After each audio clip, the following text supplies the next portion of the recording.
Alright guys, this is Gaza II Longplay review on the Amstrad CPC, and this is probably going to be one of the last football games I'm going to do for a while.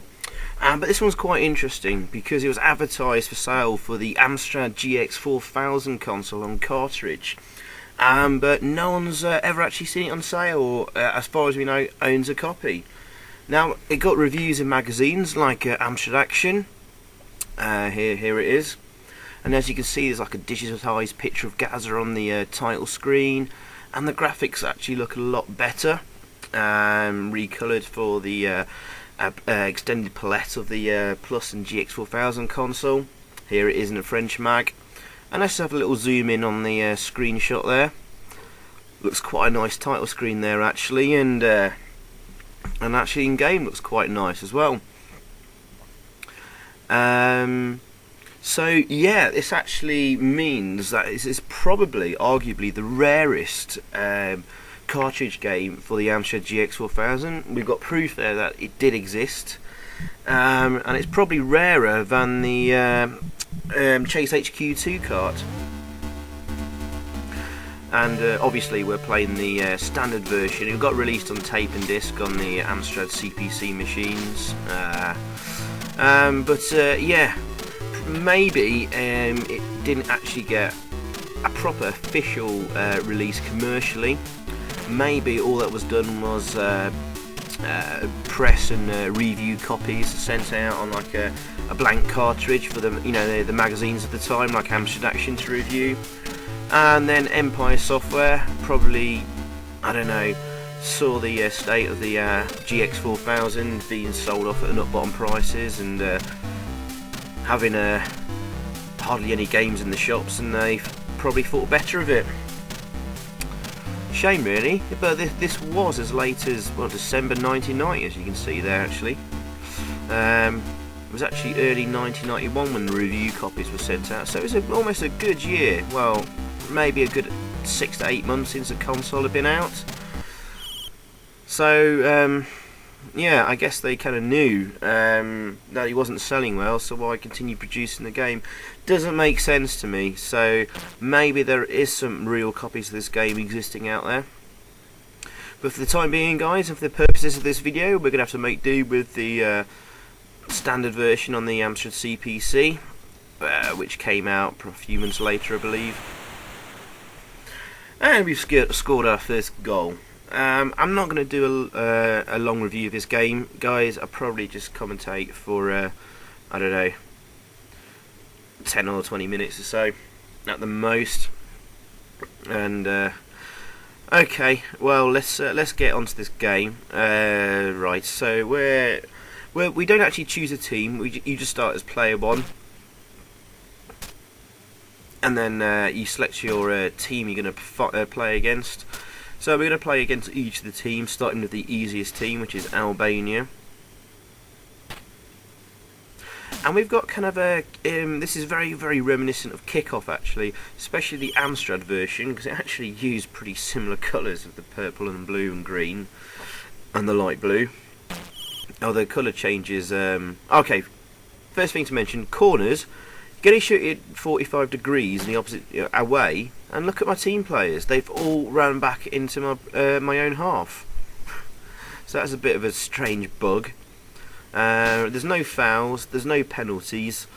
There are goal kicks and corners and throw-ins. Although when it does go out for a throw-in, the sprite doesn't change. It looks like you're just kicking it from the touchline. So this is a real simple, straightforward football game, no frills. But it's actually, because of simplicity, it's actually rather quite fun for a while.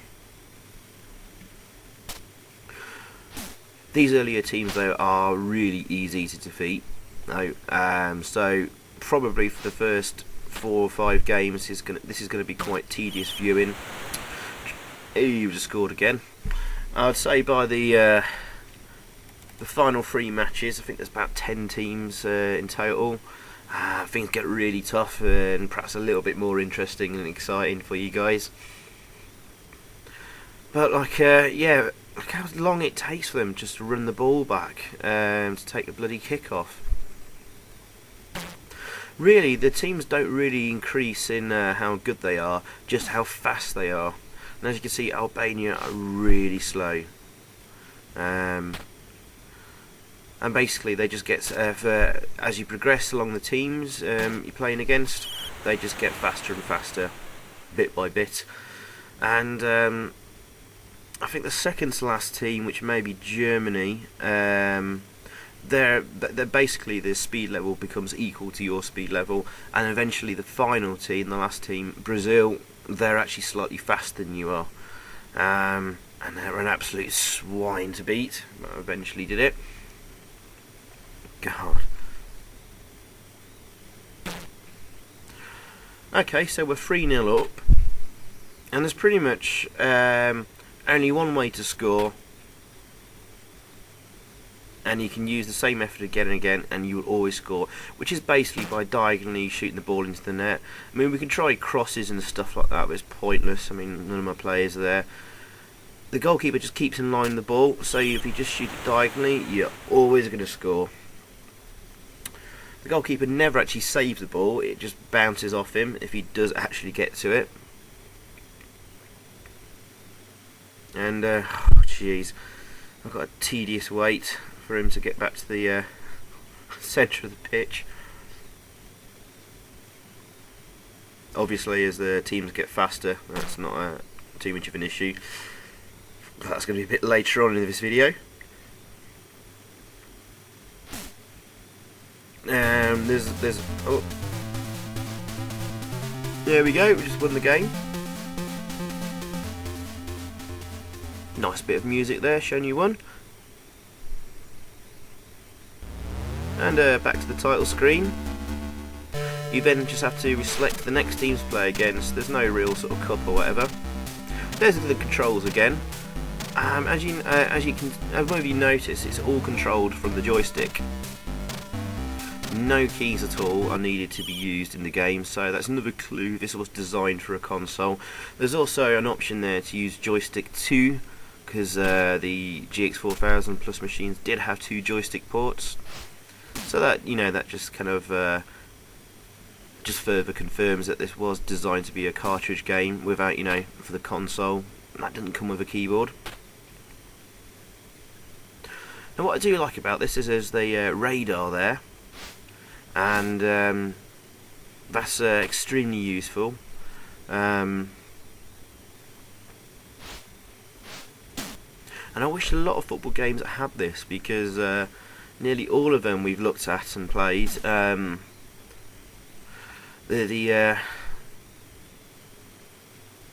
the view of the pitch is usually, you don't actually get to see that much, and it's really hard to sort of plan your passes and moves and stuff like that. Even the great Emlyn Hughes kind of suffered from that a little bit. But as you can see here, we've got a really quite large playing area, and they've cleverly used the entire screen on the Amstrad, including the border. Although play doesn't actually go into the border, but they filled it with respective colours there, which is a really nice touch and a clever little bit of programming. Oh yes, programmers. Pickford Brothers. If you don't know who the Pickford Brothers are, they're quite famous for doing many great games across the 8-bit systems and 16-bit. They started off by doing Ghosts and Goblins conversions. Glider Rider, that was a great game. Zub, another quite famous game in the mid-80s. That's how they started to make their name. And then they moved on to sort of 16-bit games, and carved themselves out a very long career.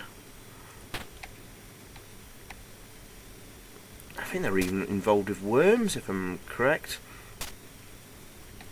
And to this day they're still going. You can go and have a look on the Pickford Brothers website. There'll be a link in the description, and they've actually got a little bit of a section on the Gaza II for the Amstrad. What do they say here? They actually say that Gaza II, a football simulator for the 8-bit home computers, which was also ported to the virtually forgotten Amstrad video game console. So they even confirm it themselves that it did get on the Amstrad GX4000.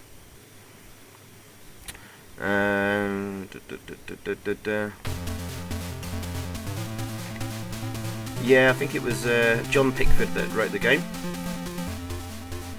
But anyway, there we go. We've won our second match there. So on to the next team, which is Romania.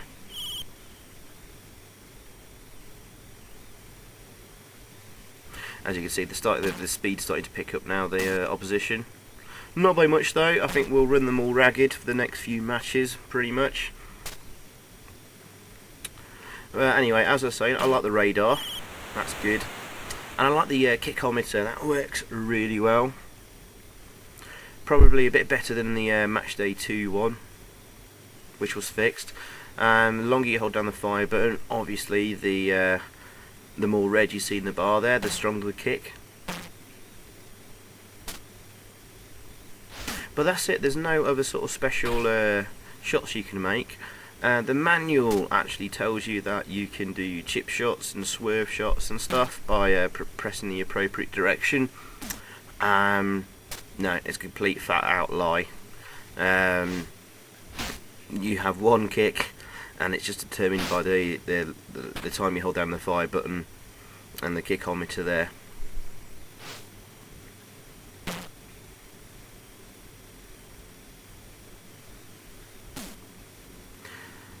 But you know what? That's I'm running out of things to say about this game already.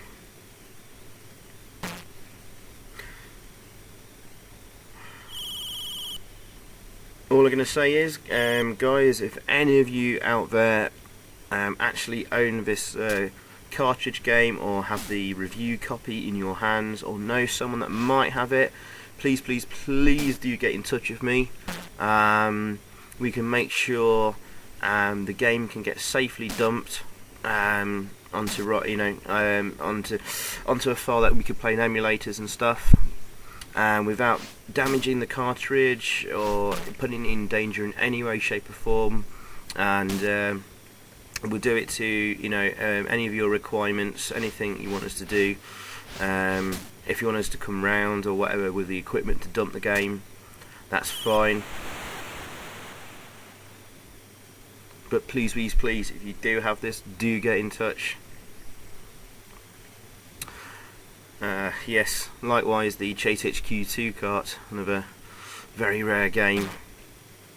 Sadly, the guy that bought that recently off eBay hasn't been in touch with anybody on the scene to safely dump the game. Shame. That annoys me, guys. People who buy these rare games that no one's ever had the chance to experience and just hold on to them and leave them to collect dust on their shelves as some kind of trophy. I don't get that. Oh well. Anyway, I'm not going to get into a rant about that. Yes, so, well, anyway, let's back onto the game. Well, we're 3-0 up. Pretty easy stuff. And let's get on to the fourth match. In Cameroon. So, I did actually initially quite like this game. Sort of going through each of the teams is a bit tedious if you're already sort of panning them, the easier ones. Better to start off on a team about halfway down the list and test your skills. But there's really not that much to the game. I mean, initially it looks really good, fun actually. It looks fast, it's simple, it works quite well, and then you kind of realise the deficits in the gameplay and things lacking, and the fact there's only one way to score, and you guarantee to pretty much score every time if you're in the right position, which is just kicking it diagonally into the goal. The fact that you can't score, spectacular goals like in Emlyn Hughes or Matchday 2 or whatever, kind of ruins a soccer game for me. However, this is still a lot better than a huge amount of soccer games on the Amstrad. It's nice and fast as well. Certainly better than the Kickoff, which this is pretty much a rip-off of, apart from its moves left to right rather than top down, up and down. Oh, shall we say scrolls horizontally rather than vertically. It's more accurate. Kickoff 2 was pretty good actually. I not looked at that one. Oh god, there's another football game I need to do at some point. No, I don't think I'll bother actually. I have to remember that was just ridiculously unplayable. Despite looking quite good and having a wealth of options and kicks and things you can do available. Anyway, not the worst football game on the Amstrad. Better than average, but it's not brilliant. Just far too simplistic, really. Just a bit more time, care, and attention should have been spent. So I'll probably give this about a erring between a 6.5 or a 7 out of 10. Yeah, somewhere in the middle of 6.5 and 7 out of 10. No, maybe a nudges of 7. But yeah, there you go. Yeah, the goalkeeper never catches it, just bounces it out. So yeah, guys, I'm going to stop commentating here because I'm pretty sick of doing football games now, and especially this one. So yeah, 7 out of 10 will do. Thanks for watching, and I think really things start to get a little bit more interesting against the teams are playing now. Start getting a little bit faster and better. So enjoy if you can, and thanks for watching, and see you next time. Cheers, bye.